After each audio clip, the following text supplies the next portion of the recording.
Hey guys, how's it going? Pawinning here. Welcome back to the channel. It's awesome to have you guys here for another video. So in today's video, I'm joined by my buddy Stephon over here. He's right behind me. He just purchased a new set of V3 taillights from High Rev Sports. These are the exact same ones that I have on my 2020 Civic Si that I installed probably about 3 or 4 months ago. And I want to give a huge compliment to High Rev Sports about this.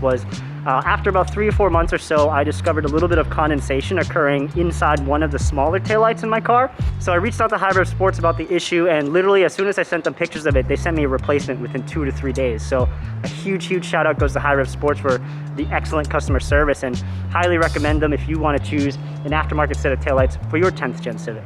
All right, so basically I'm gonna walk you guys through the entire installation for the V3 taillights into Stephon's 2016 Civic Sedan. Yeah, hopefully we're gonna be able to knock this out in about an hour or so, but opening the box, what do we got, Stephon? First of all, we got instructions. I can't read it. Yeah, I can't. Neither can he, can you? No, not at all. So I found that for the most part, you can kind of follow the directions pretty straightforward with just the pictures alone. Which colored lens did you get? Did you get the smoked? So the medium smoke. Medium smoked? Yep. Nice, because I'm really curious how it looked compared to the red tint, because I kind of wish they had like a middle ground between the red and the tinted ones. Yeah. So like a darker red. Yeah. But that was the first one that I've seen in at least like a darker tone. So I'm excited to see how that looks right next to my car. So it's gonna be nice. You gotta be careful with the wires underneath. Yeah. Wow, dude. You mind holding it up right next to this one, actually? I just want to see, because then we'll do a comparison afterwards in terms of how they illuminate. But dang, dude. We're going this side too. Oh, that's pretty slick.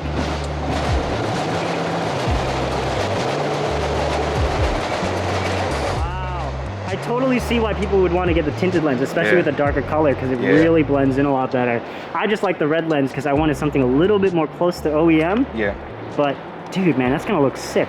One of the first things you're gonna have to do, it's very similar to the past video you've seen me do with taillights on the 10th gen. I'll link it up in the top right hand corner if you guys missed it. That one has a lot more detail in how to remove the taillights if you guys are curious. But anyways, first step, you gotta remove the 2 screws here. You can use a Phillips screwdriver or an 8mm socket. That's one. Second one. Take those out, see one there. So moving around to this side, there's going to be 2 clips around here in the taillight. To actually remove the taillight, I'm opening a fresh box of trim removal tools from Acuity Instruments. So really useful tools if you don't have it. So in the set you get like a bunch of these. And we're probably just going to use this little guy because it's all you need. So what I like to do is just kind of wrap it in an old towel or something. So Stephon actually helped me hold this front corner there, but I actually just managed to pop out the bottom one right there. And then since this one's now popped out, you can now work to get the top part popped out too. There we go. There we go. Alright, once you get this taillight off, you can kind of see where the 2 points are clipped in right in the back here. So the next thing you gotta do is you gotta take out all of these connectors. You can see that each connector kind of has like a tab on it. You kind of press it and it should pull off. If you're struggling to get some removed, you can just twist it like this one here, and then remove the bulb entirely, and then work to remove the bulb from the connector separately. But for the most part, most of these should just come right out like that. There's this one like wiring harness clip. What I've done in the past is just kind of pull on the back, bends it out just a little bit, and then you should be able to kind of remove it from the actual taillight. Like that. And then the whole taillight comes out. Now we're just going to remove this small taillight on the trunk. And the way you do that is you're going to have to remove these plastic clips here first. Maybe 3 of them, 4 of them, depending on how much you need to actually pry it open. But aside from that, there are 2 screws here that you got to remove with a socket. And then there's going to be another nut on the inside that's just underneath. The way you remove these plastic clips is you take a flathead screwdriver, just kind of go underneath, prop it out like that. Should come out really easily. I don't know if you can kind of see it in my hands there, but you just gotta pull the center pin out, and then it just kind of pops right out once you pull it by hand. Comes right out. Maybe this one here. Pop right out. And now once you get a couple of them out, you should be able to just pull it back like this. I don't know if you can see this, Stephon, but the nut I'm talking about is right here. Nice. Actually, yeah, you got that perfect. There it is, right there. Right there. This is a trick I learned from Mighty Car Mods, the OGs of the YouTube scene. But you basically stuff a little bit of a paper towel into the socket, And then get it nice and snug. If I'm right, the nut should come right off. If it starts skipping, you kind of know the nut's removed. But so you can see that the nut kind of rests nice and snug within the paper towel without falling out of the socket. Now the rest is pretty easy. You just got to remove these two screws. 10mm socket. So those are the two screws. You can kind of see they're pretty short. And again, you don't want to tighten these too much once you reinstall them. Just want to be hand snug. Unless you got a loud subwoofer system, then you might want to go a little bit tighter because they might rattle loose. Who knows? So now once you got all those two screws out, all you got to do is you take the pry tool with the towel again. There's going to be another plastic clip approximately right there. Just pop right out like that. And actually, one thing I forgot is I forgot to unplug that wiring clip first, so I'm going to actually put this back slightly. I'll pinch the tabs there, and then you can pinch the sides. There you go, like that. And then once you get it out, press the tabs again, disconnect it, and then now you should be able to remove that taillight entirely. Just like that. Voila. Voila. All right. So at this point, if you have taillights that don't really have any complex wiring or don't really have like some fancy animation like these do, you pretty much just have to hook all the connectors up to the back of the new taillights that you're installing. Install everything in the reverse order of the steps you've already seen. But because the V3 taillights have that animation style, there's going to be a wire that needs to be fed through the chassis to link basically the two taillights together, so when you start the car up, the animation goes smoothly. So to do that, the first thing we got to do is expose where we're going to be feeding the wiring through. So you got to take a couple clips here on the side. So I'm just going to start here. Just remove the same type of clips that we did with the trunk trim. Just over here. Now, I don't remember exactly how far I went. I think this is enough. You can see basically the inside of the chassis here. If you decide to feed the wiring just like the directions say for these, you can just pry out this grommet here, and then you can feed the wiring through and then push this back in place. But in my opinion, it'd be safer to kind of feed it through and then maybe put some silicone glue around it. But I'm going to do this way where you take apart the connector so you can feed just the wires through. Just note that if you decide to poke holes and stuff like that, they may not cover under warranty what you do to the actual wires. But the reason why I'm deciding to poke holes through either this piece or this piece there is because I just don't like having the wires sitting on the edge here. I'll admit, this sleeve does feel pretty tough, so I would imagine that if you did run it like that, it should hold up just fine. I just don't like the idea of having a metal edge just crimping down onto a set of wires. So the thing I'm about to do here is take apart this connector. I'm going to take the wiring pieces out so that I don't have to shove this entire connector head through the actual grommet hole that I'm about to make. You can take apart this connector by depressing these little metal tabs on the top of the actual individual wires here. It's really easy to reinstall these back in place, but make sure you kind of pry up the little locking tabs on the actual metal so that it actually snaps right back in place reliably, so when you connect everything together, you'll have no issues. Be aware, this is just the way that I choose to do it. I'm not responsible if you guys void any warranties doing the method that I'm choosing to install these on.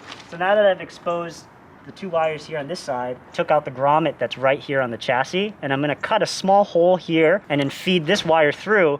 And if you look at it, the sleeve is actually wider than the entire space that these wires occupy. So if you cut the hole just enough to accommodate the sleeve, you should be able to have a nice seal around it once you kind of feed this through this grommet. All right, so you can kind of see how it's all going to look once you feed it through. If you want even more peace of mind, you could probably put some silicone glue right around this area, but make sure you have enough slack to get to all the pieces of the taillights before you actually kind of seal everything in place. So now that we've got this done, I'm just going to feed it through here, and then you can just pop it right back in place right there. And now you have a pretty good seal from water going into the chassis while also kind of giving some nice security to this wiring loom. And so you don't have to kind of let it rest on a metal edge like they did in the install guide. So I've already bent the tabs up. So once you kind of slide these back in place, they should snap right in. Boom. Yeah, just like that. Heard the snap. See?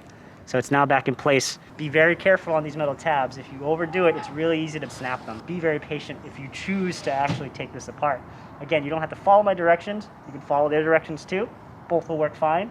This is just the way I want to do it. Okay, so now that we got that wire run, the rest is pretty straightforward. It's now just kind of reassembling the new parts, connecting all the wiring connectors back up, testing the polarities here and there. So let's just get right to it. So you can see I got the wires right there, and you can kind of just let them hang for a second.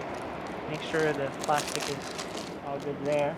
These don't have the stock little like nub that snaps in place, so all you really got to do is just screw it all back in place. So I'm actually going to take one of them for now. I'm just going to screw it back in place. Do that there for a second. Regardless of where you feed it or how you feed the wiring through, you're going to have enough slack so that one, it's just enough to connect to the back of the taillight like I mentioned before. You want to make sure that you reliably route it along this hinge on the actual trunk lid. Now you can now I recommend trying to do it right over on top so that it doesn't really get in the way of anything on the side there if it snags. But you could also just do it on just the outside, very similar to how it's done with the factory loom here, just so that we can test everything for sure. We're just going to connect this together here. And then we're going to connect the factory loom. It's upside down. There. Now, if you want to be very fancy, you can remove the stock clip from the actual connector of the stock taillight and transfer it to the new connector on the new taillight as well. So I just took like a flathead screwdriver and shoved it in underneath, but you can undo a clip that holds it right in place right there. And this clip comes out and you can transfer it to the new one. And as you can see, it'll snap right in place. Just like that. Just snaps right back in just like it does stock. Just like that. And then now you can either zip tie it right around it, right there, but just be aware that when this closes, you know how the wiring looks, so you're going to have to make sure again you have enough slack. So here's a really clever thing about the new taillight design, at least the V3s from High Rev Sports. I should have just really told you guys just to remove the bulbs entirely, so that was my mistake, but again, it's really clever that all they really need to do is plug into the actual bulb socket so that you can actually have the factory style seal. So I reconnected all the bulbs together, and you can kind of see where all these are going to mate up. So you can see that this guy is going to connect to this connector after you pull the bulb out. This one is probably going to connect to this guy when you pull the bulb out. This guy is going to connect to this guy when you pull the bulb out. This guy is going to connect to that guy. So it's pretty straightforward. So again, you might have to flip these one way or the other if the lights don't work the first time around. So first connector is pretty easy. I'm just going to connect this one there. Man, it's cold, man. Freezing. And then last, of course, we'll connect this little guy. Yeah, let's go. All right, so let's just let this sit here and fire it up and see if it works. All right, so now Stephon's gonna start the car and then we'll see. Actually, I'm gonna close the trunk partially just to kind of test the lights out.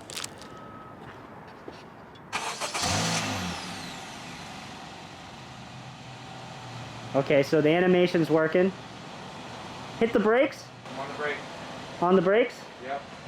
Hold on, I think the brakes might need some work. All right, try a signal. Okay, the signal's working. Put it in reverse. Okay, reverse is working. So we found that all the lights seem to be working except for the brake light, because the reason why I noticed it is because when the animation's running and you hit the brakes, it stops the animation and overrides it to the brake lights, which is what I really like actually. Last thing you want is an animation when you're trying to tell someone behind you you're slowing down. So it's nice that it overrides it. So hopefully this is the right one. I believe it is. I haven't connected everything back together because I want to make sure it's all good before we tighten everything down. So we'll do the same test again, Stephon. Hopefully this is the last one for this side. I'm gonna have Stephon do the second side on his own because I gotta cook dinner soon. Sorry. That's completely fine. Okay, lights are working. Hit the brakes. Hey, there we go. Oh, snap.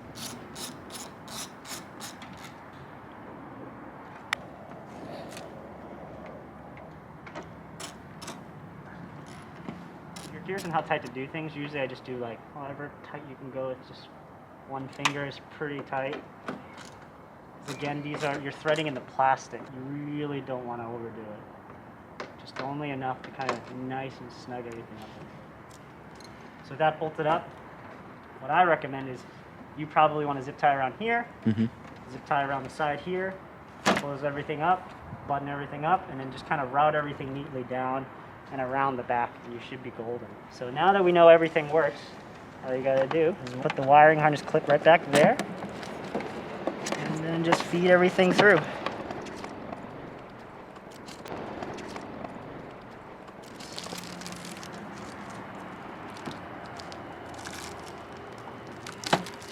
Now you want to line up the clips here, and then you just kind of snap them right back in place. Easy does it with those screws. In my opinion, you'd rather have them loosen and fall out than snap in place. You ready? You ready? Oh, it's so satisfying. Oh, nice, man. Dope, dope, dope, dope. All right, I'm gonna shut the trunk and I wanna see this full animation go on. Dang, come look.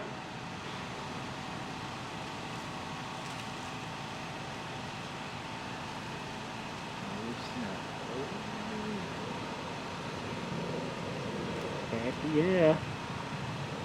Oh man, it's gonna look so good at night. We're gonna have to take some night shots later. You happy with it? You're so stoked. It's about time. I ordered it on the day. It was restocked.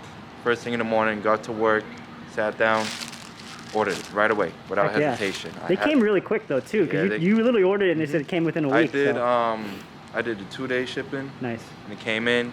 The mailman didn't get me, so I had to make sure I was at home the next day. Get a couple shots before and after on the two sides here. Yep. And I'll probably catch up with Stephon in another day just to kind of wrap up the replacement taillight on my car, and then we'll get a nice solid comparison on the two styles even, and see how they look at night.